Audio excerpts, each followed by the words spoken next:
अस्सलामुअलैकुम नाज़रीन, मैं हूं आपकी मेज़बान नाइला भट्टी और आप देख रहे हैं कसरे नूर न्यूज़ HD।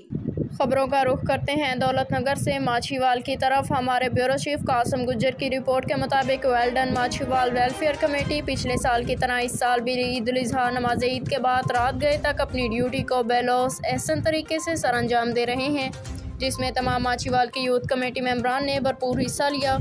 लोडर रिक्शा की मदद से कुर्बानी का गोश्त कमेटी दफ्तर इकट्ठा करके मोटर बाइक के जरिए हर दहलीज तक पहुंचाने में ऐसा इकदाम उठाने पर ज़बरदस्त अल्फाज में खराज तहसीन पेश करते हैं।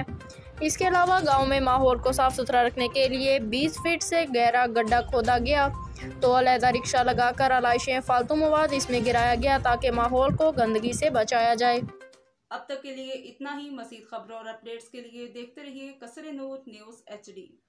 हमारे YouTube चैनल कसरे नूर न्यूज़ को सब्सक्राइब कीजिए, वीडियो को वॉच कीजिए। अगर हमारी वीडियो पसंद आए तो लाइक कीजिए, अपने दोस्तों से शेयर कीजिए।